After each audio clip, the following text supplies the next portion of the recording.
നാമം പോകാറായി. ആമേൻ. കാന്തൻ വരാറായി, നാമം പോകാറായി. ഹല്ലേലൂയ. നമുക്ക് ഒരു വേദഭാഗം വായിച്ചിരിക്കാം.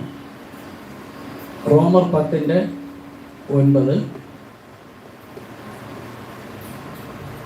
അത് കഴിഞ്ഞ് 1 കൊരിന്ത്യർ 2:4.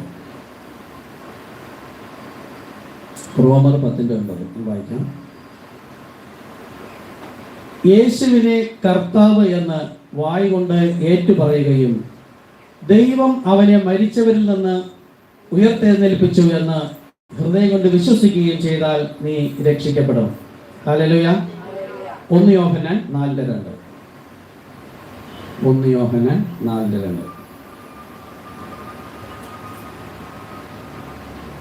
ദൈവാത്മാവിനെ ഇതിനാൽ അറിയാം, യേശു ക്രിസ്തു ജഡത്തിൽ വന്നു എന്ന് സ്വീകരിക്കുന്ന ആത്മാവൊക്കെയും ദൈവത്തിൽ നിന്നുള്ളത്. യേശുവിനെ സ്വീകരിക്കാത്ത യാതൊരു ആത്മാവും ദൈവത്തിൽ നിന്നുള്ളതല്ല. അത് എതിർ ക്രിസ്തുവിന്റെ ആത്മാവ് തന്നെ. അത് വരും എന്ന് നിങ്ങൾ കേട്ടിട്ടുണ്ടല്ലോ, അതിപ്പോൾ തന്നെ ലോകത്തിൽ ഉണ്ട്. ആമേൻ. കണ്ണു നടക്കാം. എല്ലാവരും പ്രാർത്ഥിക്കുക. ഞാൻ പ്രാർത്ഥിക്കുന്നതല്ല. ഇപ്പോൾ വായിച്ചത് 2 വേദഭാഗങ്ങൾ ലോകത്തെ എല്ലാവർക്കും അറിയാം, എല്ലാവരും വായിക്കുന്നു. എന്നാൽ എന്താണ് കർത്താവ് തന്റെ വചനം കണ്ണടച്ചിരിക്കുക? പ്രാർത്ഥിക്കുക. കർത്താവ് തന്റെ വചനം നൽകുമ്പോൾ അതിൻ്റെ ഉള്ളിലുള്ള ദൈവത്തിന്റെ നിഗൂഢ രഹസ്യം അപ്പോഴും ക്രിസ്തുവിൽ തന്നെയാകുന്നു. അതുകൊണ്ടാണ് ഏതൊരു വ്യക്തിയും ദൈവവചനം എടുത്ത് അല്ലെങ്കിൽ ദൈവസഭയുടെ ഭാഗമാകുന്നതിന് മുമ്പ് അവൻ പാപമോചിക്കപ്പെടണം. യേശു പറഞ്ഞു, കർത്താവാകുന്നു തല, ദൈവം, ആ ശരീരവും വിശുദ്ധിയുള്ളതാണ്. പരിശുദ്ധിയല്ല, പരിശുദ്ധി ദൈവം മാത്രം. തലയാണ്, ശരീരമാണ് സഭ. ആ ശരീരം എന്ന സഭയിലേക്ക് ചേരണമെങ്കിൽ യേശു പറഞ്ഞു, ഞാൻ വിശുദ്ധനാകയാൽ നിങ്ങൾ വിശുദ്ധനാകും. നോക്കൂ, ദൈവം പരിശുദ്ധനാണ്. ആ സമയത്ത് വിശുദ്ധി എന്ന് പറഞ്ഞെങ്കിൽ കർത്താവ് ഒരു ക്രിസ്തു വിശ്വാസിക്ക് റോൾ മോഡലായിട്ടാണ് അവിടെ നിൽക്കുന്നത്. താൻ തന്നെ ദൈവമെന്ന് തനിക്കറിയാം. പക്ഷെ താൻ പറഞ്ഞപ്പോൾ പരിശുദ്ധനാകുവിൻ എന്നല്ല പറഞ്ഞത്. ദൈവത്തിന്റെ വചനം കേട്ട് വിശ്വസിച്ച് പ്രമാണിച്ചനുസരിക്കുന്ന ഒരു സാധാരണ മനുഷ്യന് റോൾ മോഡൽ ആയിരുന്നു. അതുകൊണ്ടാണ് ഒരു മനുഷ്യൻ എത്ര തന്നെ ആത്മീയ പദവിയിൽ ഉയർന്നാലും അവന് വിശുദ്ധൻ എന്ന പദവി മാത്രമേ കിട്ടുള്ളൂ. മറിയെ പരിശുദ്ധ മറിയമെന്ന് പറയുന്നത് തെറ്റാകുന്നു. മനുഷ്യനെയും പരിശുദ്ധ പിതാവെന്ന് പറഞ്ഞാൽ അത് തെറ്റാകുന്നു. ഒരു പരിശുദ്ധ പിതാവേ ഉള്ളൂ, അത് ദൈവം തന്നെ. യേശു നമ്മെ പഠിപ്പിച്ചത്, ഞാൻ വിശുദ്ധനാകയാൽ നിങ്ങൾ വിശുദ്ധരാകുവേൻ. അതിന് ഒരൊറ്റ വഴിയേ ഉള്ളൂ, മാനസാന്തരപ്പെട്ട് തങ്ങളുടെ പാപങ്ങളുടെ മോചനത്തിനായി ഓരോരുത്തർ കർത്താവായ യേശു ക്രിസ്തുവിന്റെ നാമത്തിൽ സ്നാനമേൽപ്പിൻ, എങ്കിൽ പരിശുദ്ധാത്മാവെന്ന ദാനം ലഭിക്കും. ഈ പരിശുദ്ധാത്മാവെന്ന ദാനം നമ്മുടെ ഹൃദയത്തിൽ വന്ന് വസിക്കുന്നതിന് മുമ്പായി യേശു പറഞ്ഞു, യോഹന്നാൻ സ്നാപകൻ പറഞ്ഞു, ഞാൻ നിങ്ങളെ വെള്ളത്താൽ സ്നാനം കഴിപ്പിക്കുന്നു, എന്റെ പിന്നാലെ വരുന്നവനോ പരിശുദ്ധാത്മാവിനാലും അഗ്നിയാലും. ആ പരിശുദ്ധാത്മാവ് എന്ന ദാനം നമുക്ക് ലഭിക്കുന്നതിനാണ് ഭൂമിയിൽ ഏതൊരു മനുഷ്യനും കർത്താവായ യേശു ക്രിസ്തു എന്ന നാമത്തിൽ തന്നെ സ്നാനപ്പെട്ടിരിക്കണം. കാരണം യേശു പറഞ്ഞു, ഇവരെ കേൾക്കുന്നവൻ എന്നെ കേൾക്കുന്നു, ഇവരെ തള്ളുന്നവൻ എന്നെ അയച്ചെന്നെ തള്ളുന്നു. അപ്പോസ്തലനെ തള്ളിയിട്ട് യേശു പറഞ്ഞത് മതി എന്ന് പറയുന്നവർ മരണത്തിലേക്ക് പോകുന്നു. കാരണം പിതാവ്, പുത്രൻ, പരിശുദ്ധാത്മാവ് ആക്ഷരിക നാമം, അക്ഷരം കൊല്ലുന്നു. അതിന്റെ ആത്മീക നാമം കർത്താവായ യേശു ക്രിസ്തു. അങ്ങനെ പാപമോചന സ്നാനമേറ്റ് പരിശുദ്ധാത്മാ നമ്മുടെ ഹൃദയത്തിൽ ഉടനെ മുദ്രയിടുകയില്ല. അതാണ് അഗ്നിയാലുള്ള അഭിഷേകം, അഗ്നിയാലുള്ള കത്തിക്കൽ. ആ പരിശുദ്ധാത്മാവെന്ന് നമ്മുടെ സകല പാപത്തെയും പഴയ സ്വഭാവത്തെയും ദൈവഹിതമല്ലാത്തതൊക്കെയും കത്തിച്ച് കളയുന്നത് എപ്പോഴാണോ അപ്പോൾ മാത്രമേ അവിടെ വിശുദ്ധിയാകുള്ളൂ, അവിടെ മാത്രമേ ദൈവം മുദ്രയിടുകയുള്ളൂ പരിശുദ്ധാത്മാവിനാൽ. അതുവരെ നാം കാത്തിരിക്കണം, അതുവരെ നാം സഭയിലായിരിക്കണം, വചനം കേൾക്കണം. എപ്പോഴാണ് ഓരോ വ്യക്തികളെ വിളിക്കുമ്പോൾ എന്നാൽ കർത്താവിനറിയാം, ഇനി ആ വ്യക്തി മാറിപ്പോവുകയില്ല, തെറ്റിപ്പോവുകയില്ല, പൂർണ്ണമായും ദൈവത്തിൽ ആശ്രയിച്ച് നിൽക്കുമെന്ന് കർത്താവിന് പൂർണ്ണമായും മുന്നമേ കാണാൻ കഴിഞ്ഞാൽ അപ്പോൾ തന്നെ അവനെ പരിശുദ്ധാത്മാവിനാൽ മുദ്രയിടും. ഇല്ല, പാപ സ്വഭാവത്തിൽ ഇരിക്കുന്നു, പൂർണ്ണമായും ഒരു ആത്മീയ മനുഷ്യനായിട്ടില്ലെങ്കിൽ ദിനം പ്രതി സഭയിൽ വന്ന് ആലയത്തിൽ വന്ന് ദൈവത്തിന്റെ വചനം കേൾക്കുമ്പോൾ നാം നമ്മെ തന്നെ ചെത്തി വെടിപ്പാക്കുന്നു. അങ്ങനെ ലോകത്തിലുള്ളതെല്ലാം മരിപ്പിച്ച ശേഷം കർത്താവ് നമ്മുടെ മേൽ ആവസിക്കും.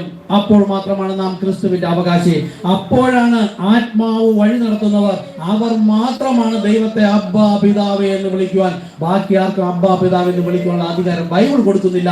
ദൈവാത്മാവ് വഴി നടത്തുന്ന ഏവനും അത്രേ ദൈവത്തിന്റെ മക്കൾ. അപ്പോൾ ഇവിടെ വായിക്കുന്നത് യേശുവിനെ കർത്താവെന്നും അതുപോലെ യേശു ക്രിസ്തു ജഡത്തിൽ വന്നു എന്ന് സ്വീകരിക്കുന്നതിനെ കുറിച്ച് പറഞ്ഞു.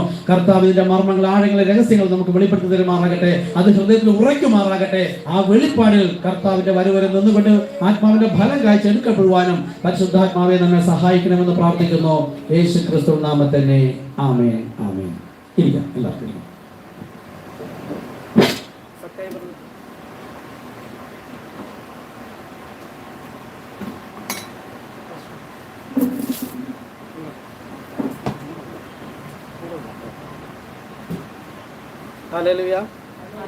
ഹല്ലേലൂയ.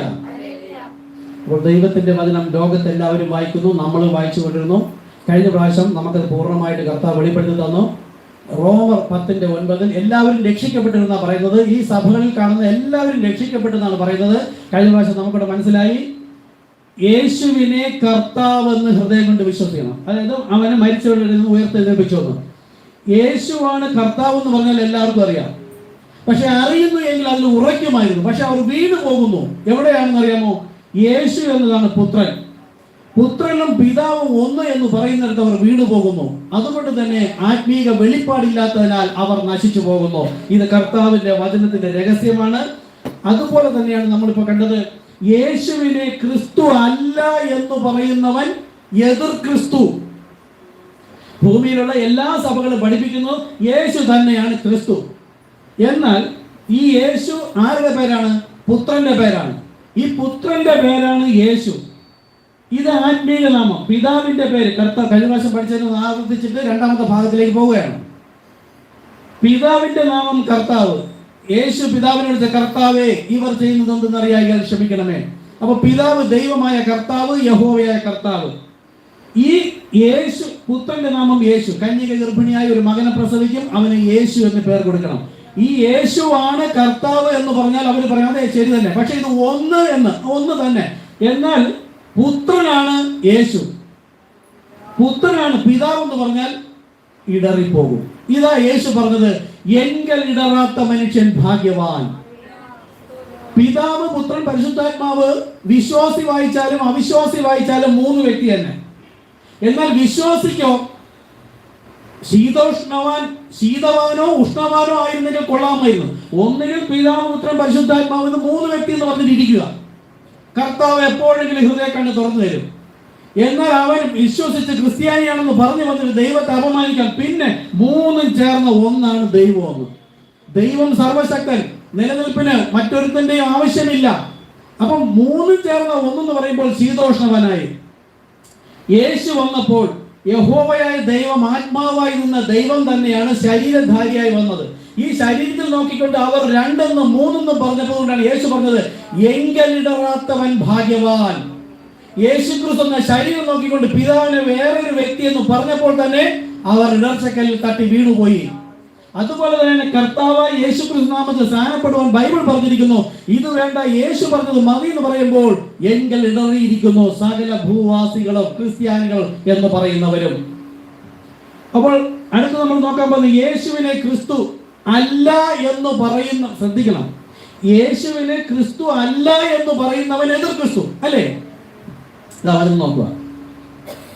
നമ്മൾ കഴിഞ്ഞ പ്രാവശ്യം കണ്ടത് യേശുവിനെ കർത്താവ് എന്ന് പറഞ്ഞപ്പോൾ കണ്ട മെയിൻ ഭാഗം എന്താണ്? യേശു ക്രിസ്തു ആരാണ്? വീണ്ടെടുപ്പുകാരൻ.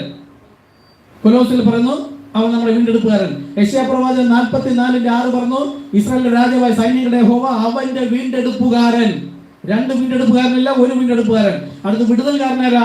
അതും യേശു ക്രിസ്തു തന്നെ, അതും ഈ ദൈവം തന്നെ. കാര്യം ആത്മാവായ ദൈവമാണ് ഇവയൊക്കെയും ചെയ്യുമെന്ന് പറഞ്ഞത്. ആ ആത്മാവായ ദൈവം ശരീരധാരിയായി വന്നു എന്ന് കർത്താവിന് വ്യക്തമായിട്ട് അറിയാം. അതുകൊണ്ട് തന്നെയാണ് മറ്റൊരുത്തനിലും രക്ഷയില്ല എന്ന് പറഞ്ഞിട്ട് കർത്താവായ യേശു ക്രിസ്തു നാമം പറഞ്ഞത്. യെശയ്യാപ്രവാചകൻ 43:11 പറയുന്നുണ്ട്, ഞാൻ തന്നെ യഹോവ, ഞാൻ അല്ലാതെ മറ്റൊരു രക്ഷിതാവുമില്ല. ഇവർ ദൈവത്തെ വേറൊരു വ്യക്തിയും യേശു ക്രിസ്തുവിനെ വേറൊരു വ്യക്തി എന്ന് പറയുമ്പോൾ രണ്ട് വ്യക്തിയായി പിന്നെ അതിനെ ചേർത്ത് ഒന്ന് ശീതോഷ്ണവാനായി. അപ്പോൾ അത് കഴിഞ്ഞപ്പോൾ നമ്മൾ കണ്ടു ഈ ദൈവം എന്ന കർത്താവ് തന്നെയാണ് യേശു എന്ന കർത്താവ്. പിന്നെ ഭർത്താവ്, ഇസ്രായേലിനെ വഴി നിർത്തിക്കൊണ്ടുവന്ന് ഞാൻ അവർക്ക് ഭർത്താവായിരുന്നിട്ടും അവർ എന്നെ ഓർത്തില്ല എന്ന് നമ്മൾ കണ്ടു.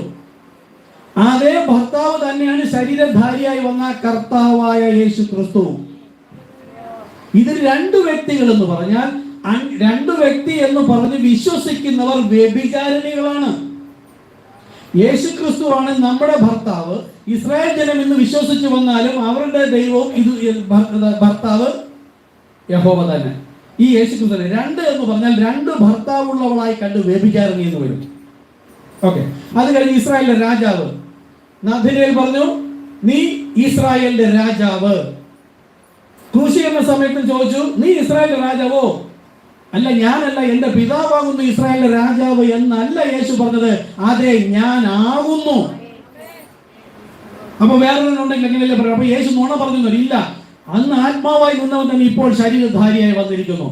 അപ്പോൾ നമ്മളിവിടെ അടുത്ത് നോക്കുന്നത്, നോക്കൂ, യേശു ക്രിസ്തു ജഡത്തിൽ വന്നു. അതായത് യേശു ക്രിസ്തു ആര്? ഞാൻ അബ്രഹാമിന് മുമ്പേ ഉണ്ട്. കന്യകയിൽ ജഡശരീരം എടുത്ത് വരുന്നത് മുതലല്ല, അബ്രഹാമിന് മുമ്പേ ഉണ്ട്. ആ യേശു ക്രിസ്തു ജഡത്തിൽ, കന്യകയുടെ ജഡത്തിൽ വന്നു എന്ന് സ്വീകരിക്കുന്ന ആത്മാവാണ് ദൈവത്തിൽ നിന്നുള്ളവർ. അപ്പൊ ലോകത്തെ ഈ ക്രിസ്ത്യാനി എന്ന് പറഞ്ഞ ഒരു വ്യക്തിയും ദൈവാത്മാവ് പ്രാപിച്ചവരല്ല. നമ്മളും അങ്ങനെ അവരുടെ ഇടയിലായിരുന്നു ദൈവാത്മാവ് പ്രാപിക്കാതെ. കാലത്തികവിൽ ദൈവത്തിന്റെ വെളിപ്പാട് നമ്മെ തേടി വന്ന് കർത്താവ് നമ്മെ അവിടുന്ന് വിളിച്ച് പുറത്തു കൊണ്ടുവന്ന് പുതിയ നിയമസഭയിൽ ഒരേ ഒരു സ്നാനവുമേ ഉള്ളൂ, അത് കർത്താവ് യേശുക്രിസ്തു നാമത്തിലാണെന്ന് നമ്മോട് പറഞ്ഞു തന്നപ്പോൾ നമ്മളത് വിശ്വസിക്കുകയും സ്നാനമേൽക്കുകയും ചെയ്തപ്പോൾ നമ്മുടെ ഉള്ളിൽ ദൈവത്തിന്റെ ആത്മാവ് വന്നു. അപ്പോൾ നമുക്ക് ബോധ്യമായി അബ്രഹാമിന് മുമ്പുണ്ടായിരുന്ന സൃഷ്ടികർത്താവായ ആ കർത്താവ് യേശുക്രിസ്തുവാണ് ജഡത്തിൽ വന്നത്. ലോകം അതിനെ വേറെ എന്ന് പറയുന്നത് കൊണ്ട് തന്നെ അർത്ഥം പറയുന്നു, യേശുവിനെ സ്വീകരിക്കാത്ത എന്ന് പറഞ്ഞത് ദൈവത്തിന്റെ മർമ്മങ്ങളും രഹസ്യങ്ങളെല്ലാം വചനത്തിനുള്ളിലാണ്. യേശുവിനെ സ്വീകരിക്കാത്തത് എന്ന് പറഞ്ഞ് നമ്മൾ സംസാരിക്കുമ്പോൾ അവരെന്താ പറയുന്നത്? ഞങ്ങൾ യേശുവിനെ സ്വീകരിച്ചു. അങ്ങനെ സ്വീകരിക്കാനല്ല, മുമ്പ് മുകളിൽ പറഞ്ഞില്ലേ, ആ പ്രകാരം യേശുവിനെ സ്വീകരിക്കണം. സൃഷ്ടികർത്താവായ യഹോവയായ ദൈവം, നമ്മൾ കഴിഞ്ഞ പ്രാവശ്യം നോക്കി യെശയ്യാ പ്രവാചകൻ 24 നോക്കി 35 നോക്കി, ആ രക്ഷിതാവായ യഹോവ തന്നെ വന്ന് രക്ഷിക്കുമെന്ന് പറഞ്ഞു. ആത്മാവായ ദൈവം ആത്മസ്വരൂപിയായി വന്നാൽ ഈ ജനത്തിന് കാണാൻ കഴിയാത്തത് കൊണ്ട് അവർ കർത്താവ് തെരഞ്ഞെടുത്ത ദൈവത്തിന്റെ മക്കൾ ജഡരക്തങ്ങളോട് കൂടി ആകെ കൊണ്ട് ദൈവവും ജഡരക്തങ്ങളോട് കൂടി വന്നു. അപ്പോൾ ദൈവം ജഡരക്തങ്ങളോട് കൂടി വരുന്നതിന് മുമ്പ് അവൻ സൃഷ്ടികർത്താവായിരുന്നു. ഇതാണ് യേശുവിനെ സ്വീകരിക്കാത്ത. അപ്പൊ മനസ്സിലാവുന്നോ? അബ്രഹാമിന് മുമ്പേ അല്ലെങ്കിൽ സൃഷ്ടികർത്താവായ ദൈവം ആത്മാവായിരുന്ന അതേ ദൈവം തന്നെയാണ് ദൈവം എന്ന ഭാവമോ സ്വഭാവമോ സമത്വമോ മുറുകെ പിടിക്കാതെ താൻ വേഷത്തിൽ മനുഷ്യനായി എന്നാൽ പാപികളുടെ കൂട്ടത്തിൽ എണ്ണി, അറക്കപ്പെടാനുള്ള ആടുകളെ പോലെ എണ്ണി. ദൈവത്തെ അങ്ങനെ പറയാൻ പറ്റില്ല. മനുഷ്യൻ ഒരു വ്യക്തി ഉയർന്നാൽ അവന് വിശുദ്ധൻ എന്ന പദവി വരെ ഉയരാൻ പറ്റുള്ളൂ. യേശു പറഞ്ഞു ഞാൻ വിശുദ്ധനാകയാൽ. അപ്പൊ ദൈവമാണെങ്കിലോ ആ സമത്വം മുറുകെ പിടിച്ചാലോ പരിശുദ്ധൻ എന്ന് പറയണം. ആ പരിശുദ്ധൻ എന്ന ദൈവം എന്ന പദവി വിട്ടിട്ട് മനുഷ്യൻ വേഷത്തിൽ മനുഷ്യനായി തന്നെത്താൻ താഴ്ത്തി. ആരും താഴ്ത്തിയില്ല, ആരും അയച്ചില്ല. എന്നാൽ അയച്ചു എന്നുണ്ട്, അത് നമുക്ക് വേണ്ടിയിട്ടല്ല, അത് ജഡീക സഭകൾക്ക് വേണ്ടിയിട്ട്. ദൈവത്തിന്റെ ആളുകൾക്ക് അവൻ തന്നെത്താൻ താഴ്ത്തി. അങ്ങനെ വന്ന ഈ യേശുവിനെ സ്വീകരിക്കാത്ത, അതായത് ഇങ്ങനെ യേശു ക്രിസ്തുവിനെ സ്വീകരിക്കാത്ത യാതൊരു ആത്മാവും ദൈവത്തിൽ നിന്നുള്ളതല്ല, അത് എതിർ ക്രിസ്തു തന്നെ. അപ്പൊ യേശു ക്രിസ്തു വേറെ, പിതാവായ ദൈവം വേറെ എന്ന് പഠിപ്പിക്കുമ്പോൾ തന്നെ അവരുടെ ഉള്ളിലിരിക്കുന്ന ആത്മാവ് എതിർ ക്രിസ്തുവിന്റെ ആത്മാവ്. ഇനിയോ എന്നിട്ടോ 1 കൊരിന്ത്യർ 12:3 പറയുന്നു, പരിശുദ്ധാത്മാവിൽ അല്ലാതെ യേശുവിനെ കർത്താവ് എന്ന് പറയാൻ ആർക്കും കഴിയില്ല. കഴിഞ്ഞ വർഷം നമ്മൾ നോക്കിയാണ്, ഇപ്പോൾ സമയമുണ്ടെങ്കിൽ നോക്കാം. വേശ്യയും ചുങ്കക്കാരനും പൊട്ടനും കുരുടനും ഭൂതഗ്രസ്തരും ഈ യേശുവിനെ വിളിച്ചത് കർത്താവേ എന്ന് വിളിച്ചു. പള്ളിപ്രമാണിമാർ, വേദഗ്രന്ഥം പഠിച്ചിരുന്നവർ, ദൈവത്തിന്റെ ജനമെന്ന് പറഞ്ഞവർ ഭൂതമെന്നും ഭ്രാന്തനെന്നും ബേൽസബൂലെന്നും വിളിച്ചു. നോക്കൂ, അടുത്ത്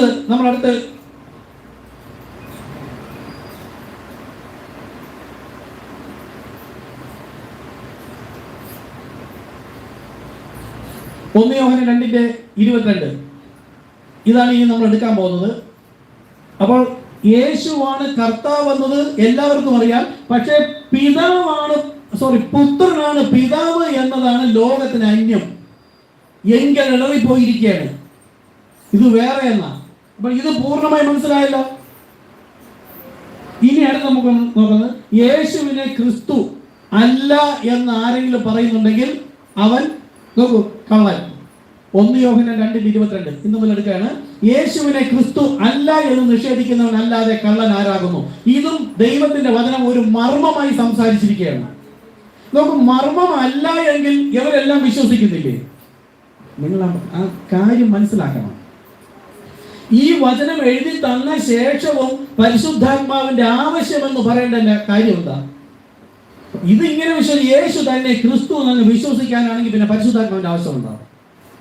യേശു തന്നെ ക്രിസ്തു എന്ന് എല്ലാവർക്കും അറിയാം. പക്ഷെ ഇത് എന്താണ് എന്ന് വെളിപ്പെടുത്തി തരുന്നവനാണ് പരിശുദ്ധാത്മാവ്. യേശു പറഞ്ഞു, ഞാൻ പറഞ്ഞതിനെ ഓർമ്മപ്പെടുത്തി ഉപദേശിക്കും, അവൻ നിങ്ങളെ സകല സത്യത്തിലും വഴി നടത്തും. അങ്ങനെയെങ്കിൽ യേശുവിനെ കർത്താവ് നമുക്ക് മനസ്സിലായി, അത് തന്നെ പിതാവ് പുത്രൻ. ഈ വാക്ക് ഉപയോഗിച്ചാൽ എപ്പോഴും രണ്ടെന്ന് തോന്നും. ഏദൻ തോട്ടത്തിൽ പിശാചിനെയും വെച്ചു, ദൈവത്തിന്റെ വചനവും വെച്ചു. അതുപോലെ ഇവിടെ ആക്ഷരിക നാമവും തന്നിരിക്കുന്നു, ആത്മീക നാമവും തന്നിരിക്കുന്നു. ഇത് ജീവനായും ഇത് മരണത്തിനായും. ഇത് വെളിപ്പെട്ട ശേഷം മടങ്ങിപ്പോകുന്നുവെങ്കിൽ മരണത്തിലേക്കാണ്. നോക്കൂ, മോശയോട് കൃത്യച്ചവരെല്ലാം വഴി തള്ളിയിട്ടു എന്നാണ്. മോശയിലൂടെ ദൈവം സംസാരിച്ചപ്പോൾ അവർ പഴയതിലേക്ക് പോയി, മരിച്ചുപോയി. അപ്പോസ്തലന്മാർ വന്നപ്പോൾ അവരെ കേൾക്കണമെന്ന് യേശു പറഞ്ഞിരിക്കുന്നു. ജനമെല്ലാം യേശു പറഞ്ഞത് മതി എന്ന് പറയുന്നു. അതുപോലെ അടുത്ത് പഠിപ്പിക്കുന്നത്, പുത്രൻ തന്നെയാണ് പരിശുദ്ധാത്മാവ് എന്ന് ആരെങ്കിലും വിശ്വസിക്കുമോ? ഭൂമിയിലെ ഒരു ക്രിസ്ത്യാനിയും പറയില്ല. ആരെങ്കിലും പറയാ ബ്രദർ? അതാ ബ്രദർ തൃശ്ശൂരിൽ നിന്നാണ് വന്നത്. കഴിഞ്ഞ പ്രാവശ്യം നമ്മളോട് എടുത്ത മെസ്സേജ് വീഡിയോയിൽ കണ്ടു, ഫേസ്ബുക്കിൽ പോസ്റ്റ് ചെയ്തു. അത് കണ്ടിട്ട് എന്നെ വിളിച്ചു, സംസാരിച്ചു. ബ്രദർ ഇതിനു മുമ്പ് പല സഭകളിലും പോയി, ഒരുപാട് സഭകളിൽ പോയി, മദ്രാസിൽ വരെ പോയി, കോയമ്പത്തൂർ പോയി, ഈ കേരളത്തിന്റെ വിവിധ ഭാഗങ്ങളിൽ ഇവിടങ്ങളിലെല്ലാം പോയി. എല്ലാ സഭകളിലും പീറ്റർദാസ് ബ്രദറിനെ പറയും, മനോഹരൻ ബ്രദറിന്റെ അവിടെ പോയി, ടിനു ജോർജിന്റെ അവിടെ പോയി. ഇനി പോകാത്തൊന്നുമില്ല, എല്ലാ സഭകളിലും ഓടി. എന്താ ഓടിയത്? ദൈവകൃപയാൽ ഞാനും അങ്ങനെ ഓടിയിരുന്നു. ഈ പറഞ്ഞ ഏകദേശം എല്ലായിടത്തും ഞാനും പോയിട്ടുണ്ട്. നമ്മളിലും പലരും പോയിട്ടുണ്ടാവാം. ഇല്ലെങ്കിൽ നിങ്ങളായിരുന്ന സഭയിൽ നിങ്ങൾക്കത് അവിടുത്തെ ഉപദേശം ശരിയല്ല എന്ന ആത്മാവിൽ ദരിദ്രത തോന്നിയതുകൊണ്ടാണ് ദൈവാത്മാവിനാൽ പ്രേരിപ്പിക്കപ്പെട്ട് ഇങ്ങോട്ട് വന്നത്. അതുപോലെ ഓടി നടക്കുകയായിരുന്നു. തൃശ്ശൂരാണെങ്കിലും തൃശ്ശൂർ ഏറ്റവും ലാസ്റ്റാണ്. അവിടെ നിന്ന് വിളിച്ചു, സംസാരിച്ചു. അപ്പോൾ ഞാൻ പറഞ്ഞു, അടുത്ത ആഴ്ച തിരുവത്താറുണ്ട് പറഞ്ഞത്. അപ്പോഴൊരു ഇല്ല, ഞാൻ ഈ ആഴ്ച തന്നെ വരുന്നു. ഇന്ന് ഉച്ചയ്ക്ക് ശേഷം പോയിട്ട് സ്നാനപ്പെടുകയാണ്. ക്ലാസ് കൊടുത്ത് നമ്മൾ സ്നാനപ്പെടുകയാണ്. അപ്പൊ ദൈവത്തിന്റെ ജനം ഇതുപോലെയാണ്. ഇവിടെ നിന്നൊന്ന് അവിടെ നിന്നൊന്ന് രണ്ടുപേരിക്കും ഒരാളെടുക്കും. അപ്പൊ ലോകം മുഴുവനും യേശു തന്നെ കർത്താവ് എന്ന് പറയും, യേശു തന്നെ ക്രിസ്തു എന്നും പറയും. എന്നാൽ ഈ ഭാഗം കൂടെ ക്ലിയർ. ദൈവം ആദ്യം തന്നത് ഇവയാണ്. പിതാവ് എന്നറിയപ്പെട്ടു, പുത്രൻ എന്നറിയപ്പെട്ടു, പരിശുദ്ധാത്മ എന്നറിയപ്പെട്ടു. ഇതിനെ തള്ളിയിട്ട് ഇവിടെ വന്ന് എടുത്തിരുന്നാലും ഇതാണ് നമ്മളെ പഠിപ്പിക്കുന്നത്. 3 ശുശ്രൂഷയാണ്, ദൈവത്തിന്റെ 3 ഇടപെടലുകൾ. ഗോഡ് എബോവ്, തലയ്ക്ക് മുകളിൽ ആത്മാവായി നിന്നപ്പോൾ പിതാവ്. ആർക്ക് മാത്രം പിതാവ്? ദൈവത്തിന്റെ കൽപ്പന കേട്ട് വിശ്വസിച്ച് പ്രമാണിച്ചനുസരിക്കുന്നവൻ മാത്രമാണ് പുത്രനും. അവന് മാത്രമേ ദൈവം പിതാവുള്ളൂ, ബാക്കി ആർക്കും ഇല്ല. അത് കഴിഞ്ഞപ്പോൾ പുത്രൻ തന്നെ പരിശുദ്ധാത്മാവെന്ന് ലോകം വിശ്വസിക്കുകയോ ഇല്ല. അപ്പോൾ അവരാരാണ്? കള്ളനാകുന്നു. അപ്പോൾ 1 യോഹന്നാൻ 2:22 ഇത് ആത്മീകം. ഈ ആത്മീകം മാത്രം വിശ്വസിക്കല്ല, ആക്ഷരികം നമുക്ക് തന്നിരിക്കുകയാണ്. യേശു നോക്കൂ, ഞാൻ തന്നെ, പുത്രനാണ് പറഞ്ഞത്, ഞാൻ തന്നെ അവൻ എന്ന് പിതാവെന്ന് വിശ്വസിക്കാകയാൽ നിങ്ങളുടെ പാപത്തിൽ മരിക്കുമെന്നാണ്. അപ്പൊ യേശുവിനെ കർത്താവെന്നും വിശ്വസിക്കണം.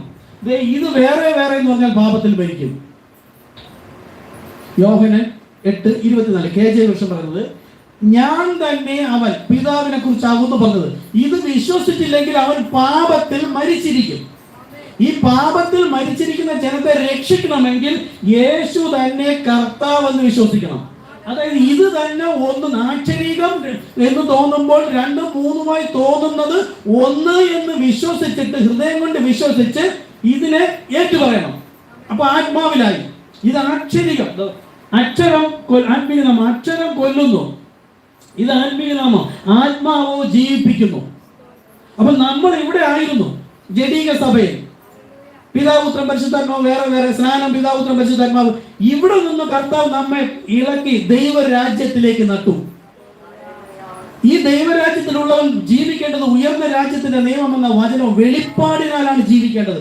വീണ്ടും ജഡീക സഭകൾ മൂന്നാക്കുന്നതല്ല നമ്മൾ കേൾക്കേണ്ടത്. നമ്മൾ ഇവിടെ വന്നത് ഇത് മൂന്നെന്ന് വിശ്വസിച്ചിരുന്നിടത്തുനിന്ന് ദൈവം ഇത് ഒന്ന് എന്ന് വിശ്വസിപ്പിച്ച്, കർത്താവ് വിശ്വസിപ്പിച്ചിട്ട് നമ്മെ ആത്മീയ ലോകത്തേക്ക് കൂട്ടിക്കൊണ്ടുവന്നു. ബോർഡ് ഞാൻ അഴിച്ചു കളഞ്ഞു. ഇല്ലെങ്കിൽ നമ്മൾ താഴത്തെ ഒരു വര വരച്ചിരുന്നു. ഇവിടെ നമ്മൾ യാത്ര ചെയ്തുകൊണ്ടിരുന്നത് കർത്താവ് വന്നു, നിയമങ്ങളും കൽപ്പനകളും തന്നു. ഇത് വിശ്വസിച്ച് പ്രമാണിച്ചനുസരിക്കുന്നവൻ കർത്താവിന്റെ ദൈവരാജ്യത്തിന്റെ അംശമാകും. അതുപോലെ ഈ ആക്ഷരികം ദൈവം ആദ്യം തന്നു, അക്ഷരം കൊല്ലുന്നു, ആത്മീകം പിന്നെ തന്നു. ഇത് ഒന്ന് എന്ന് വിശ്വസിക്കുന്നവൻ ഇവിടെ വന്നിട്ടേ കാര്യമുള്ളൂ. ലോകത്തിലുള്ള മുഴു സഭകളും മനസ്സിലാവുന്ന, ലോകത്തിലുള്ള മുഴു സഭകൾ ആരാ? ശീതോഷ്ണവാന്മാർ. ഇവിടെ വന്നാൽ ഇവിടെ നിൽക്കണം. ഇവർ ഇവിടെ നിന്നുകൊണ്ട് ഇതിനെ മൂന്നാക്കുന്നു. കർത്താവ് യേശു ക്രിസ്തുവിന്റെ രക്ഷിതാവും ദൈവവും പിതാവും എന്ന് അല്ലെ എല്ലാം അവർ വീണ്ടെടുപ്പ് പറഞ്ഞിട്ട് വീണ്ടും നമ്മൾ സംസാരിക്കാൻ പോകുമ്പോൾ അവർ മൂന്നാക്കുകയാണ്. പാപത്തിന് മരിച്ചിരിക്കുന്നു. ഈ മൂന്നാക്കിയതിനെ ഒന്ന് എന്ന് വിശ്വസിച്ച് ആത്മീയ അല്ലെങ്കിൽ ദൈവസഭയുടെ ഭാഗമായവൻ നമ്മളുടെ ബൈബിളിൽ ഇല്ലേ പിതാവ് പുത്രൻ പരിശുദ്ധാത്മാവെന്ന് നമുക്കറിയാം. അത് തന്നെയാണ് യേശുവിനെ ക്രിസ്തു എന്ന് അല്ല എന്ന് വിശ്വസിക്കുന്നവൻ കള്ളൻ. അതിന്റെ ആക്ഷരികം എടുത്താൽ ഈ ആക്ഷരികമാണ് ലോകം. ലോകത്താണ് ആദ്യം പഠിപ്പിക്കേണ്ടത്.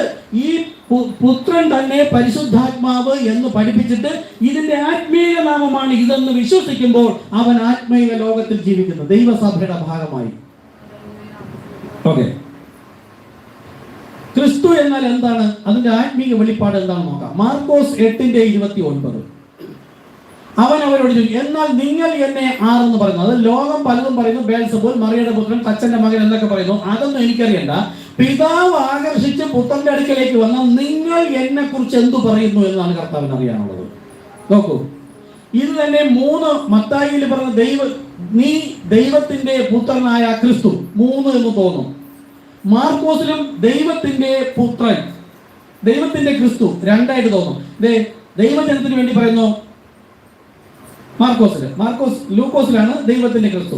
മാർക്കോസ് 8:29 പറയുന്നു നീ ക്രിസ്തു. യേശുവിനെ ചൂണ്ടിയിട്ട് പറയാണ് ക്രിസ്തു. ക്രിസ്തു വെച്ചാൽ എന്താ? പരിശുദ്ധാത്മാവ്. അതുകൊണ്ടാണ് യേശു പറഞ്ഞത് ആരോടും മിണ്ടരുത്, കർശനമായി ശാസിച്ചു. നോക്കൂ, യേശു പോയ ശേഷം വന്ന പരിശുദ്ധാത്മാവ് ആരാണ്? യേശുവുമായി വല്ല ബന്ധവും ഉണ്ടോ എന്ന് നമുക്കൊന്ന് നോക്കാം.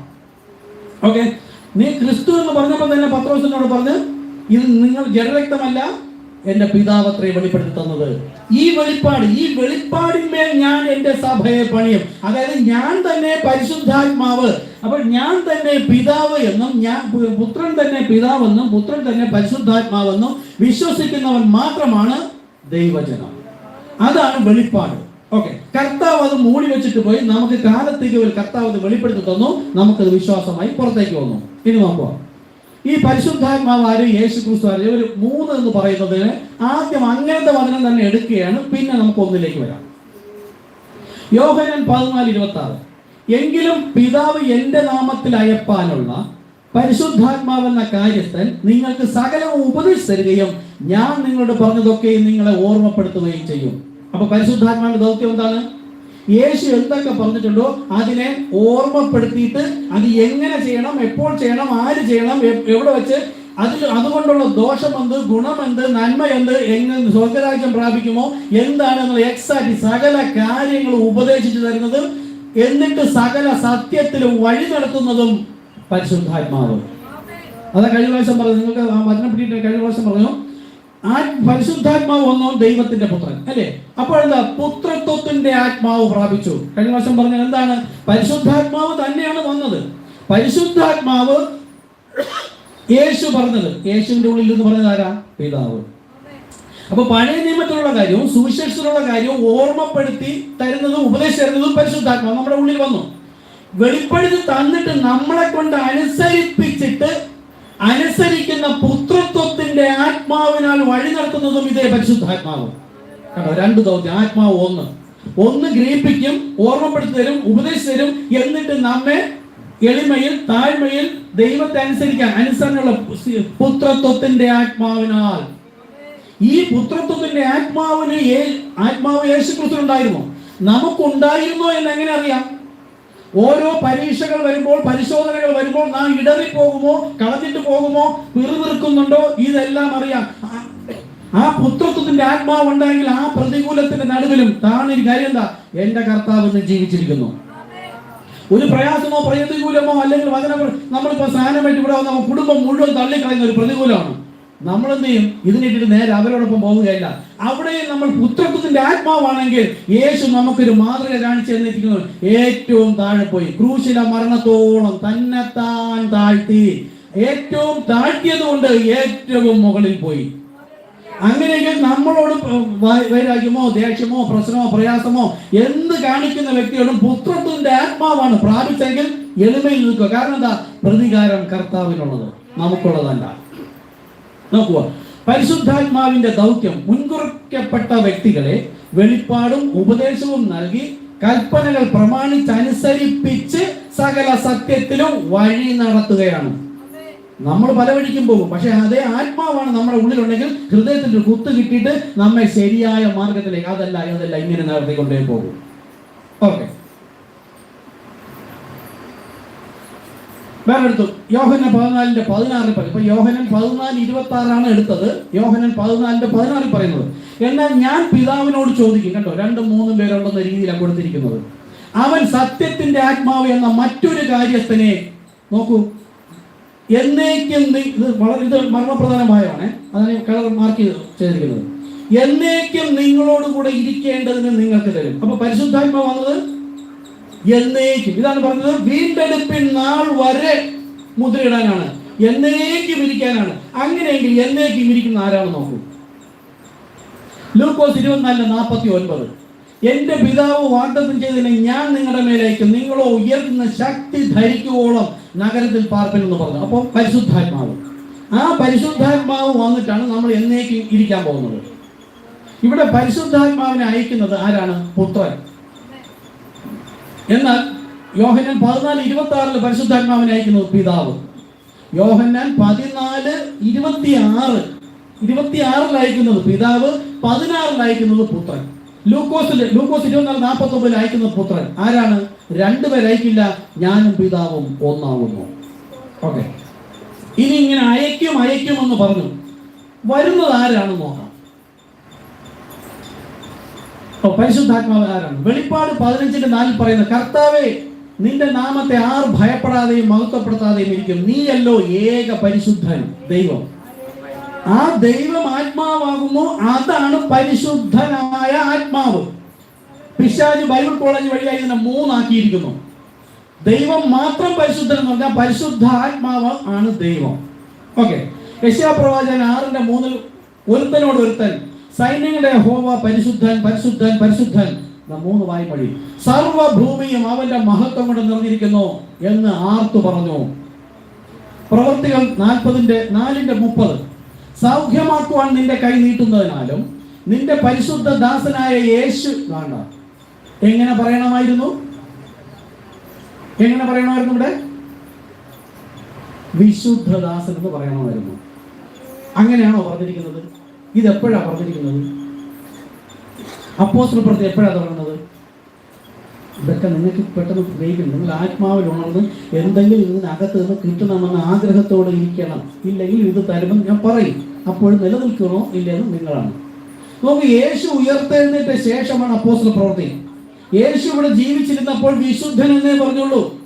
പരിശുദ്ധാത്മാവ് തിരികെ വന്നത് ആ ദാസൻ യേശു ക്രിസ്തു ആരാ? പരിശുദ്ധദാസൻ. ദാസൻ എന്ന് പറഞ്ഞാ അവന് എളിമയിൽ ദാസൻ വേഷത്തിൽ വന്നു. അവനിപ്പോൾ പരിശുദ്ധനാ. തൊട്ടുമുമ്പ് ദൈവം മാത്രം പരിശുദ്ധൻ പരിശുദ്ധൻ പരിശുദ്ധൻ. രാപ്പകൽ ഇടപെടാതെ 2 കൊണ്ട് മുഖം മൂടി, 2 കൊണ്ട് മുഖം മറച്ച്, 2 കൊണ്ട് പറന്ന് പരിശുദ്ധൻ പരിശുദ്ധൻ, ദൈവം മാത്രം പരിശുദ്ധൻ. ആ യേശു ക്രിസ്തുവാണ് വേഷത്തിൽ മനുഷ്യനായിട്ട് ഇപ്പോൾ അവൻ. അതാണ് അപ്പോസ്തലപ്രവൃത്തി 4:2-36 നിങ്ങൾ ക്രൂശിച്ച യേശു ഇപ്പോൾ കർത്താവും ക്രിസ്തുവുമായിരിക്കുന്നു. ഇപ്പോൾ പരിശുദ്ധൻ, ഇപ്പോൾ വിശുദ്ധൻ എന്നല്ല പറഞ്ഞത്, കർത്താവ്. വെളിപ്പാട് 4:8. ഇനി ഒന്നുകൂടെ, ഇരിക്കുന്നവനും ഇപ്പൊ യേശു ക്രിസ്തു പോയി പിതാവിന്റെ ദൈവത്തിന്റെ വലത് ഭാഗത്തിരിക്കുന്നു.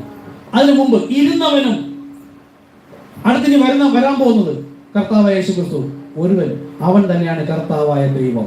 വെളിപ്പാട് 4:8. ഇരിക്കുന്നവനും ഇപ്പോൾ പിതാവിന്റെ വലത് ഭാഗത്ത് ഇരിക്കുന്നു എന്ന് പറഞ്ഞു. ഇരുന്നവൻ, അതിനു മുമ്പ് ഇനി വരുന്നവൻ ഒരുവൻ തന്നെ, കർത്താവായ യേശു ക്രിസ്തു. പരിശുദ്ധൻ പരിശുദ്ധൻ പരിശുദ്ധൻ എന്നവർ രാപ്പകൽ വിശ്രമം കൂടാതെ പറഞ്ഞുകൊണ്ടിരിക്കുന്നു. അപ്പോൾ ദൈവം ഒന്നാമത്തെ പരിശുദ്ധനും പരിശുദ്ധാത്മാവ് മൂന്നാമത്തെ പരിശുദ്ധനും അല്ല. അങ്ങനെയാണെങ്കിൽ യേശു തന്നെ ക്രിസ്തു, അതായത് പുത്രൻ തന്നെ പരിശുദ്ധാത്മാവെന്ന് അവർ വിശ്വസിക്കാത്തതിനാൽ അവർ കള്ളന്മാരാവുന്നു. അതായത് ബൈബിൾ പറഞ്ഞ കള്ളനാരാ?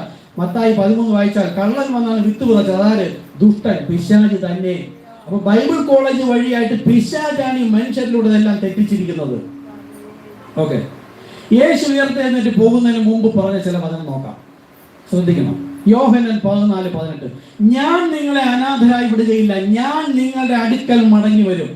ഇപ്പൊ നേരത്തെ നമ്മൾ വചനം കണ്ടു, പരിശുദ്ധാത്മാവ് വന്നാൽ എല്ലാ നാളും നമ്മളോട് കൂടെ ഉണ്ട്. യേശു അങ്ങ് സ്വർഗത്ത് പോയെങ്കിൽ അവിടെ പറയാണ്, ഞാൻ അനാഥരായി വിടുകയില്ല, ഞാൻ നിങ്ങളെ അടുക്കൽ വരും. നോക്കോ, അടുത്ത യോഹന്നാൻ ഇത് 14:18, അടുത്ത 14:19. കുറഞ്ഞോന്ന് കഴിഞ്ഞിട്ട് ലോകം എന്നെ കാണുകയില്ല. ലോകമാരാണ്? ഈ സഭകൾ.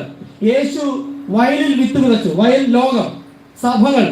ഈ സഭകളിൽ ഇരിക്കുന്നവർക്കല്ല, പക്ഷെ ഇതിന്റെ ഇടയിൽ ദൈവം വിതച്ച വിത്താണ് നമ്മൾ. അതുകൊണ്ടാണ് കർത്താവ് നമ്മെ ആ സഭകളിൽ നിന്ന് പുറത്തേക്ക് എടുത്തത്. എന്റെ ജനമായുള്ളവരെ അവളുടെ പാപങ്ങളിൽ കൂട്ടാളികളാകാതെയും അവളുടെ ബാധകളിൽ ഓഹരിക്കാരാകാതെയും ഇരിപ്പാൻ അവളെ, ഈ സംഘടനാ സഭയെ, എതിർ ക്രിസ്തുക്കളെ അല്ലെങ്കിൽ ദുരുപദേശം പഠിപ്പിക്കുന്നവരെ, ഇത് വേറെ വേറെ എന്ന് പഠിപ്പിക്കുന്നവരെ അവരുടെ പാപത്തിൽ ആകാശത്തോളം കുന്നിച്ചിരിക്കുന്നു, അവളെ വിട്ടുപോരുവിൻ. ഇതാ യോഹന്നാൻ യേശു പറഞ്ഞു, എന്റെ ആടുകളെ ഞാൻ പേർ ചൊല്ലി വിളിച്ച് പുറത്തേക്ക് കൊണ്ടുപോകും. അപ്പൊ ലോകം നോക്കൂ, യേശു കുറഞ്ഞോന്ന് കഴിഞ്ഞാൽ വരുമ്പോൾ എന്നെ കാണില്ലെന്നാ. അപ്പൊ യേശു മടങ്ങി വരുന്ന, ഈ മടങ്ങി വരുന്ന യേശു ഏത് ഫോമിലാണ് വരുന്നത്? ആത്മീക ഫോമിൽ, പരിശുദ്ധ ആത്മാവായിട്ട്. ലോകം ഇത് വേറൊരുവനെന്ന് പഠിപ്പിക്കുന്നു. ഇത് ആർക്ക് കാണാൻ കഴിയില്ല? ലോകത്തിന്. എന്നാലോ നിങ്ങളോ എന്നെ കാണും. ഈ നിങ്ങളാണ് വീണ്ടും ജനിച്ചെന്ന് പറയാൻ പറ്റില്ല, അങ്ങനെയല്ല. ആദ്യം പറയേണ്ടത് മുൻകുറിക്കപ്പെട്ട, ദൈവത്താൽ തിരഞ്ഞെടുക്കപ്പെട്ട നമ്മൾ ആ സഭയിലുണ്ടായിരുന്നു. കർത്താവ് നമ്മെ വിളിച്ച് പുറത്തേക്ക് കൊണ്ടുവന്നപ്പോ നിങ്ങളോ എന്നെ കാണും, ഞാൻ ജീവിക്കുന്നത് കൊണ്ട് നിങ്ങളും ജീവിക്കും. ഹല്ലേലൂയ. ആ യേശു ക്രിസ്തു എന്ന ആത്മാവ് തന്നെയാണ് പരിശുദ്ധാത്മാവ്. യേശുവിനെ ക്രിസ്തു, അതായത് പുത്രനല്ല പരിശുദ്ധാത്മാവ് എന്ന് പഠിപ്പിക്കുന്നവൻ എതിർ ക്രിസ്തു.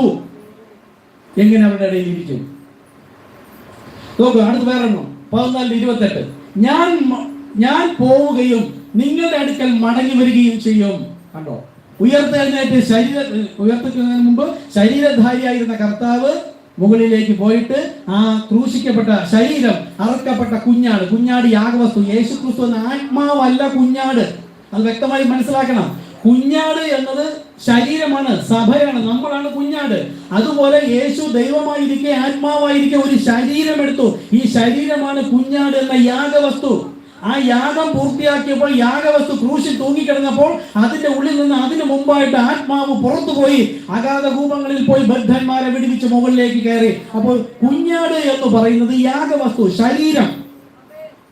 അപ്പൊ ഞാൻ നിങ്ങളുടെ അടുക്കൽ മടങ്ങി വരികയും ചെയ്യും എന്ന് ഞാൻ നിങ്ങളോട് പറഞ്ഞത് കേട്ടുവല്ലോ. ആരാ? നിങ്ങൾ ദൈവത്താൽ മുൻകുറിക്കപ്പെട്ടവർ മാത്രം, ചെറിയൊരു കൂട്ടരാ. ഇനി യോഹന്നാൻ 16:16 ഒന്നുകൂടെ പറയാനാണ്, കുറഞ്ഞോന്ന് കഴിഞ്ഞിട്ട് നിങ്ങൾ എന്നെ കാണുകയില്ല. ആ വ്യത്യാസം മനസ്സിലായോ? ഇന്നുകൊണ്ട് തീർക്കാന്നാണ് വിചാരിച്ചത്, നടക്കും തോന്നില്ല. എന്തായാലും പഠിക്കുന്ന അത്രയും ക്ലിയർ, ഒരുപാട് കാര്യങ്ങൾ പഠിക്കാനുണ്ട് നിങ്ങൾക്ക് കിട്ടണം. കുറച്ചു മുമ്പ് യേശു എന്താ പറഞ്ഞത്? ഞാൻ മടങ്ങിപ്പോകുന്നു, ലോകം എന്നെ കാണുകയില്ല. ഇവിടെ പറയുന്നു. അപ്പൊ ആര്? നിങ്ങൾ കാണും. ഇവിടെ കുറഞ്ഞോന്ന് കഴിഞ്ഞിട്ട് നിങ്ങൾ എന്നെ കാണുകയില്ല. നിങ്ങൾ ശ്രദ്ധയോടെ ഇരുന്നിട്ടേ കാര്യമുള്ളൂ. ഞാനിത് എത്ര തന്നെ സംസാരിച്ച് കൂവി വിളിച്ച് നിങ്ങളുടെ ഹൃദയം തുറന്ന് പറഞ്ഞു തന്നാലും അല്പ കഴിയുമ്പോൾ അത് പറവ കൊത്തിക്കൊണ്ടുപോകും. ഒറ്റ കാരണം, നിങ്ങൾ ദാഹത്തോടുകൂടെ അല്ലാത്തത് കൊണ്ട് മാത്രമാണ്. നിങ്ങൾ ദാഹത്തോടുകൂടി ഇരുന്ന മുമ്പ് പറഞ്ഞ വചനം ഇപ്പോൾ നിങ്ങളുടെ ഹൃദയത്തിനകത്ത് കിട്ടി അറിയാതെ ആമേൻ പറയും.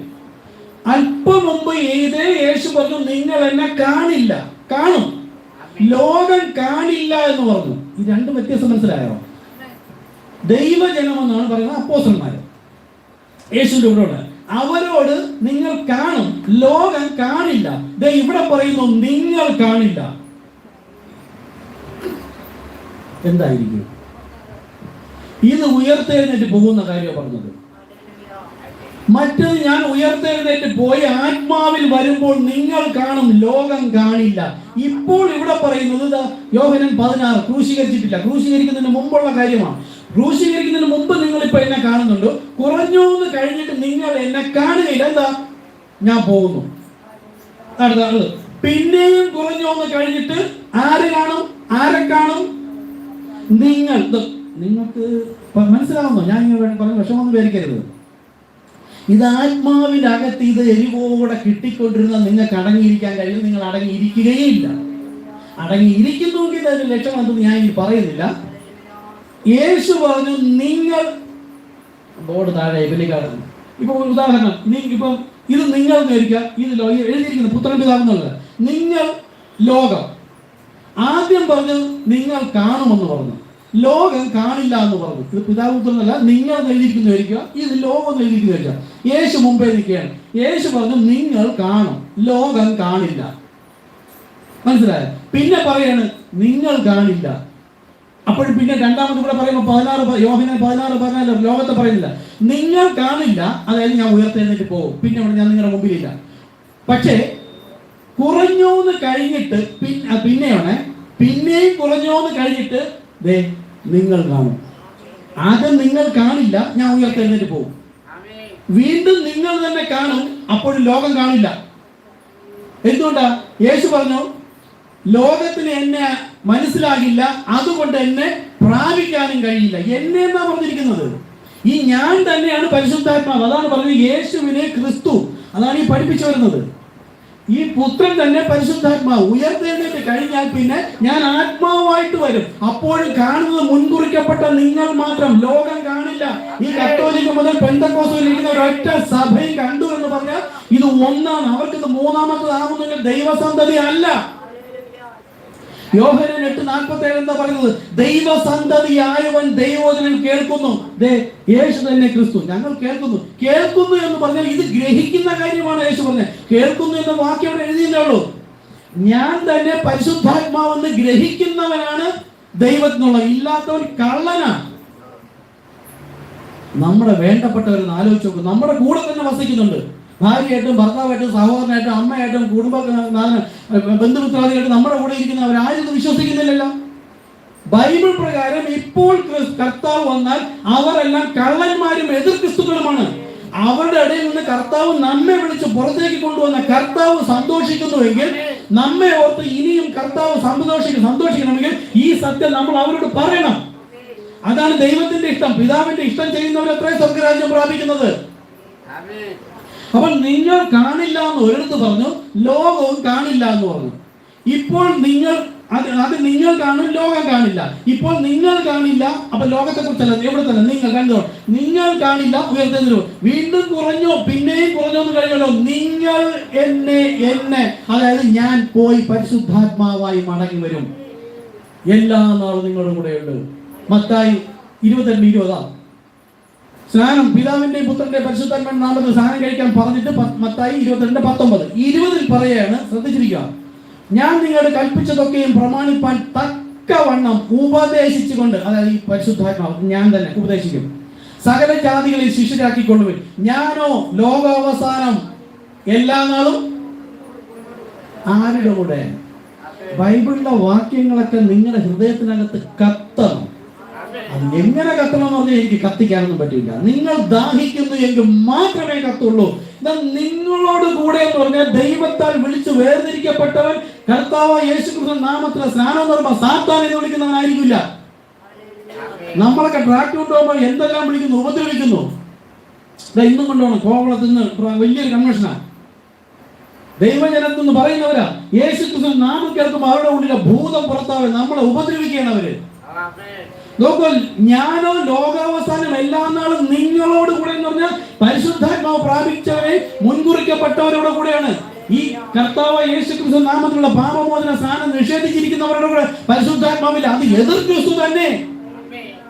അത് വിളിച്ചു പറയാനാണ് കർത്താവ് ഉറപ്പും ധൈര്യമായിട്ട് നമ്മളെ നിർത്തിയിരിക്കുന്നത്. ഇവിടെ വന്നുകൊണ്ട് ഞാൻ നിങ്ങളെ നോക്കി, നിങ്ങളെ ബന്ധുക്കളെ, എന്റെ ബന്ധുക്കളെ നോക്കിയിട്ട് ഞാൻ പറയുന്ന കർത്താവ് ആദ്യം എന്റെ അടുത്ത് കളഞ്ഞിട്ട് ഇതുപോലെ സംസാരിക്കാൻ അറിയാവുന്ന ഒരുവനെ കൊണ്ടുവരും കർത്താവ്.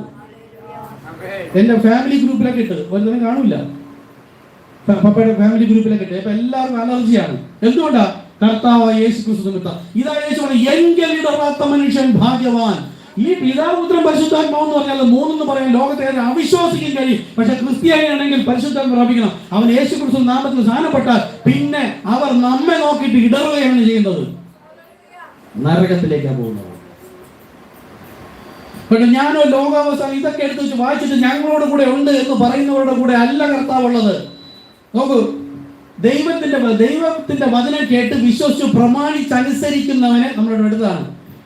കൽപ്പനകൾ ലഭിച്ചു പ്രമാണിച്ചനുസരിക്കുന്നവൻ. എങ്ങനെ? മത്തായി 28:19 ഈ വാക്ക് ഉപയോഗിച്ചു. പക്ഷെ ഈ നാമത്തിൽ എന്ന് പറഞ്ഞത് ഈ കർത്താവായ യേശുക്രിസ്തു എന്ന നാമത്തിൽ സ്നാനപ്പെടുന്നവനാണ് കൽപ്പന പ്രമാണിച്ചനുസരിച്ചവൻ. അവരെ ആര് സ്നേഹിക്കും? പിതാവ് സ്നേഹിക്കും. പിതാവ് എന്ന് പറയുമ്പോൾ വേറൊരു വ്യക്തി എന്നല്ല. ഞാനത് പറഞ്ഞു. എന്തുകൊണ്ടാണ്? ഇത് യേശു ഒരു വിശ്വാസിക്ക് മോഡലായി ക്രിസ്തു വിശ്വാസിയായി ജീവിച്ചപ്പോൾ നമ്മളും അത് വിശ്വസിക്കുന്നുവെങ്കിൽ നമ്മൾ ദൈവാത്മാവ് പ്രാപിച്ചവരാണെന്നും നമുക്കൊരു പിതാവ് ഉണ്ടെന്നും ദൈവം അവിടെ വെളിപ്പെടുത്തുകയാണ്. അവനെ പിതാവ് സ്നേഹിക്കും. പിന്നെ യേശു പറയാണ്, ഞാനും അവനെ സ്നേഹിച്ച് എന്ന് വെച്ചാൽ എന്താ? ഞാന് അടുത്ത ആഴ്ച മുതൽ യൂട്യൂബിൽ സംസാരിക്കില്ല.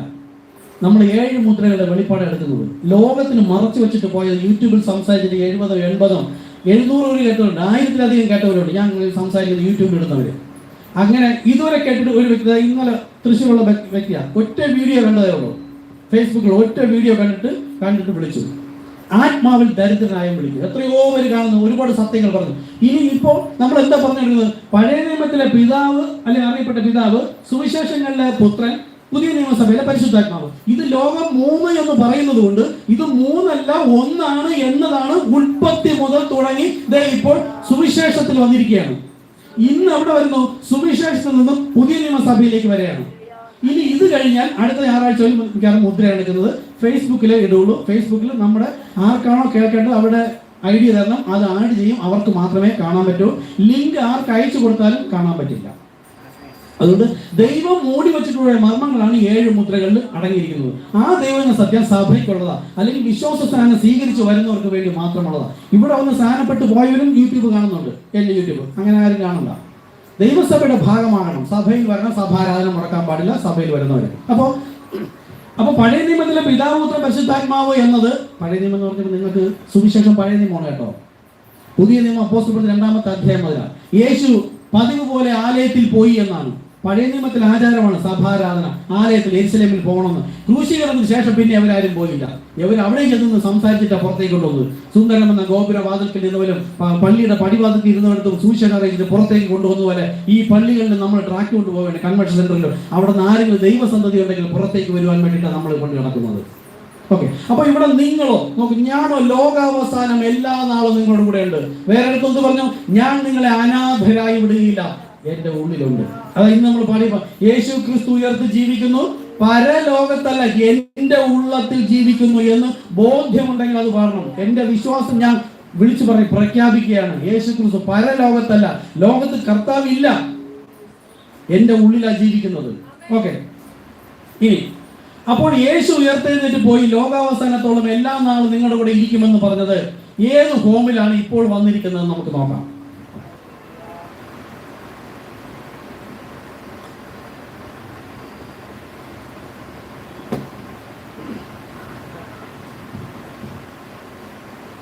പ്രാർത്ഥനയോടെ ആയിരിക്കുക. ഇവിടെ പറയുന്നതൊക്കെ പറഞ്ഞു പോകും. ഇതെല്ലാം താങ്ങണം. ഇല്ലെങ്കിൽ വഴിയില്ലെങ്കിൽ പാറപ്പുറത്ത് മുള്ളിൽ കഴിഞ്ഞ് വീഴുന്ന പോലെ അല്പം കഴിഞ്ഞ് ചോദിച്ചോ, മീറ്റിംഗ് കഴിഞ്ഞ് ചോദിച്ചോ, നല്ല പ്രസംഗം, ഭയങ്കര പ്രസംഗം, എന്തായാലും വിഷയം ഞാൻ നോക്കട്ടെ, നോട്ട് നോക്കട്ടെ എന്ന് പറയുകയല്ല വേണ്ടത്. ആത്മാവിലുണ്ടായിരിക്കും. നോക്കൂ, ആത്മാവിൽ വചനമുള്ള നമ്മളവിടെ വന്നത്. മറ്റ് സഭകളിൽ പലതും വിശ്വസിച്ചിരുന്നപ്പോൾ ദൈവത്തിന്റെ എക്സാക്ട് വെളിപ്പാട് വന്നപ്പോൾ നമ്മുടെ ഉള്ളിൽ കിടന്ന ദൈവത്തിന്റെ വചനമാണ് നമുക്ക് സപ്പോർട്ട് ചെയ്ത് തന്നത്. ആ വചനമാണ് നമ്മെ ഇവിടെ കൊണ്ട് എത്തിച്ചത്. അതാണ് പിതാവ് ആകർഷിച്ചത്. പിതാവ് ദൈവം വചനമാകുന്നു നമ്മെ ആകർഷിക്കൊണ്ട് കൊണ്ടുവന്നത്.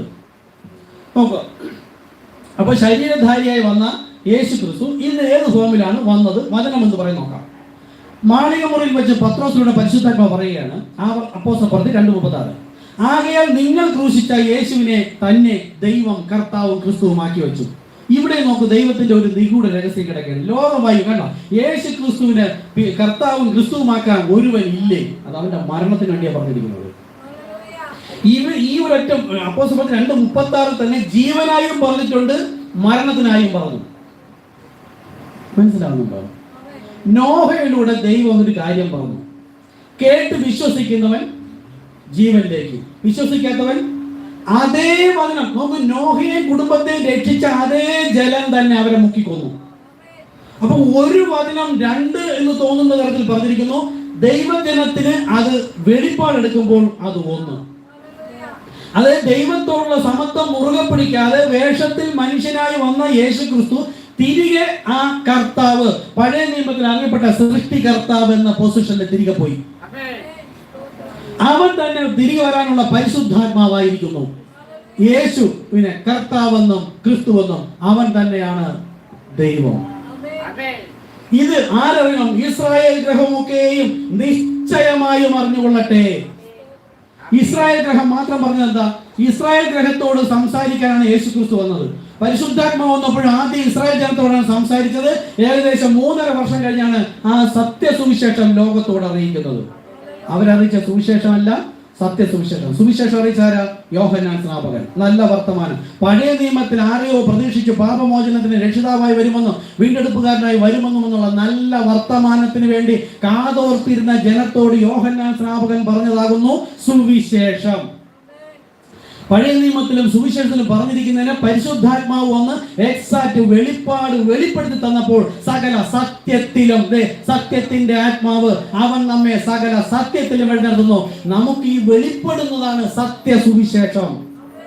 ഇതാണ് കൊണ്ടുപോകേണ്ടത്.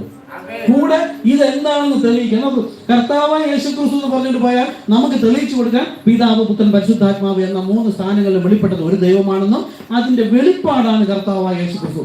ഇതിലിടറുന്നവൻ, ഇടറാത്തവൻ ഭാഗ്യവാൻ. അത് നമ്മളാണ്, ചെറിയൊരു കൂട്ടം. ബാക്കി മുഴുവൻ പേര് ഇടറി വീണ്ടും നോക്ക്, അവർ വീണ്ടും 3 ആക്കുന്നു, ഒന്നെന്ന് പറയുകയും ചെയ്യുന്നു. ആ ഫോൺ ഓഫ് ചെയ്ത് വെക്കാറായത്. പ്രവർത്തികൾ 2:37. ഇത് കേട്ടിട്ട് അവർ ഹൃദയത്തിൽ കുത്തുകൊണ്ട്, അതായത് അവർ കൊന്ന ഈ മശിക ബേൽസബൂൽ, മറിയയുടെ പുത്രൻ, തച്ചന്റെ മകൻ എന്ന് പറഞ്ഞ് കൊന്നുകളഞ്ഞ ആ യേശു ഇപ്പോൾ സൃഷ്ടികർത്താവ്, കർത്താവ് ഒരുവനേ ഉള്ളൂ. അവൻ തന്നെ ക്രിസ്തു, പരിശുദ്ധാത്മാവ് വരാൻ പോകുന്നവൻ. ഇത് ഒരു വെളിപ്പാട്. ഞാൻ മുദ്രകൾ എടുക്കുമ്പോൾ കുറച്ച് ഇതിന്റെയൊക്കെ സത്യം അവിടെ പറഞ്ഞു. ഇതിപ്പോ എല്ലാം അവിടെ പറയുന്നില്ല. നിങ്ങൾ ആരും ഓർമ്മിച്ചോളണം. അപ്പോസ്തലർ 2:37 അതൊരു മർമ്മം ഞാൻ അവിടെ പറയാം. അത് ലോകത്തിന് കൊടുക്കുന്നില്ല. 7 മുദ്രകൾ നമ്മൾ മാത്രം പഠിച്ചാൽ മതി. ദൈവജനം പഠിക്കണമെന്ന് ദൈവം ആഗ്രഹിച്ചിട്ടല്ലേ മൂടി വെച്ചിട്ട് പോയത്. അപ്പൊ അതിനേക്കാളും വലുതായി നമ്മൾ എല്ലാവർക്കും തുറന്നു കൊടുക്കേണ്ട ആവശ്യമില്ല. അപ്പൊ ആദ്യം അവൻ കേട്ട് വിശ്വസിച്ച് വരേണ്ടുന്ന കാര്യം ഇപ്പൊ പറഞ്ഞു കൊടുക്കുന്നുണ്ട്. കേട്ട് വിശ്വസിച്ച് വരുന്നുണ്ട്. യേശു പറഞ്ഞ, നിങ്ങളോ എന്നെ കാണും, പുറത്തുള്ളവർ കാണില്ല. നിങ്ങൾക്കോ ഗ്രഹിപ്പാൻ വരം ലഭിച്ചിരിക്കുന്നു, പുറത്തുള്ളവർക്ക് വരം ലഭിച്ചിട്ടില്ല. നിങ്ങൾ ദൈവത്തെ തെരഞ്ഞെടുത്ത് അവർക്കാണ് മൂടി വെച്ചിട്ട് പോയത്, നമുക്കിപ്പോൾ തുറന്നു തന്നു. അതുകൊണ്ട് ഇത് ആരെങ്കിലും ഓർമ്മിച്ച് ചോദിച്ചോണം. 37 പറയുന്ന കാര്യത്തിന്റെ ഒരു മർമ്മമുണ്ട്. മുദ്രകൾ എടുക്കുന്ന അടുത്ത ആഴ്ച കൊണ്ട് മുദ്രകൾ എടുക്കുമ്പോൾ ഞാനത് പറഞ്ഞുതരാം. ഓക്കെ. അപ്പോഴാണ് അത് ഹൃദയത്തിൽ കുത്തുകൊണ്ട്. എന്തുകൊണ്ടെന്നൊക്കെ അവിടെ പറയാം. പത്രോസ് അവരോട്, നിങ്ങൾ മാനസാന്തരപ്പെട്ട് നിങ്ങളുടെ പാപങ്ങളുടെ മോചനത്തിനായി. എന്തിനാ അവിടെ പാപമോചനം എന്നുള്ളത്? പുത്രൻ തന്നെ പിതാവ് വേറെ എന്ന് പറയുന്നവർ പാപത്തിലാണ്. യേശുവിനെ കർത്താവെന്ന്, ഇത് 1 എന്ന് വിശ്വസിക്കുന്നവനാണ് പാപത്തിൽ രക്ഷിക്കപ്പെടുന്നത്. അപ്പൊ ഇത് 2 എന്ന് പറയുന്നവൻ പാപത്തിലായിരിക്കുന്നു. പിന്നെ 3 എന്ന് കൂടെ പറയുമ്പോൾ മുഴു പാപിയായി. ആ പാപത്തിൽ നിന്ന് മോചനം പ്രാപിക്കുവാൻ ആത്മീക വെളിപ്പാടായ നാമം, പിതാവിന്റെയും പുത്രന്റെയും പരിശുദ്ധാത്മാവിന്റെ നാമമാണ് കർത്താവ് യേശു ക്രിസ്തു. കർത്താവായ യേശു ക്രിസ്തു. പിതാവിന്റെ നാമം കർത്താവ്, പുത്രന്റെ നാമം യേശു, പരിശുദ്ധാത്മാ നാമം ക്രിസ്തു. ഈ നാമത്തിൽ സ്നാനപ്പെടാൻ പറഞ്ഞിരിക്കുന്നത് അതുവരെ തെറ്റായി പഠിച്ചിരുന്ന വ്യാഖ്യാനങ്ങൾ മുഴുവനും കളഞ്ഞ് കൊണ്ട് കുഴിച്ചിട്ടിട്ട് ഒരൊറ്റ വെളിപ്പാടിൽ വരാനാണ് ദൈവത്തിന്റെ കൽപ്പന. അതിനെ ബൈബിൾ കോളേജ് വഴിയായി പിശാച് തന്നെ വന്ന് അതിനെ 3 ആക്കി പഠിപ്പിക്കുന്നു, പിന്നെ 1 ആക്കുന്നു. 1 എന്ന് പറയുന്നത് നമ്മൾ അവരോട് സംസാരിക്കാൻ പോകുമ്പോൾ വീണ്ടും ഒരു 3 ആക്കുന്നു. ഏതാത്മാവിലാണ് സംസാരിക്കുന്നത്? ദുരാത്മാവിൽ. നോക്കുക, എഫേസ്യ ലേഖനം 1:14. തന്റെ സ്വന്തം ജനത്തിന്റെ വീണ്ടെടുപ്പിന് വേണ്ടി. ആരുടെ? ഇതാ സകല ലോകത്തിനുണ്ടാകാൻ പോകുന്ന സുവിശേഷം. ഇതാ ലോകത്തെ സ്നേഹിച്ചു, അതെ, എല്ലാവരെയും സ്നേഹിച്ചു. പക്ഷേ ആർക്ക് വേണ്ടി മരിച്ചു? തന്റെ സ്വന്തം ജനത്തിന് വേണ്ടി. ആരാ സ്വന്തം? നമ്മൾ അന്യരും പരദേശിയും ലോകത്ത് തന്നെ ദൈവമില്ലാത്തവരുമായിരുന്നു. സ്വന്തമാകുന്നത് എപ്പോഴാണ്? കൽപ്പന കിട്ടി പ്രമാണിച്ചനുസരിക്കുമ്പോൾ, ആത്മാവ് വരുമ്പോൾ ദൈവത്തിന്റെ പുത്രൻ പിന്നെ സ്വന്തമായി. അങ്ങനെയുള്ള സ്വന്തമായവരെ മാത്രം തെരഞ്ഞെടുപ്പാണ്, വീണ്ടെടുപ്പാണ് കർത്താവ് യേശു ക്രിസ്തു. തന്റെ സ്വന്തം ജനത്തിന്റെ വീണ്ടെടുപ്പിന് വേണ്ടി തന്റെ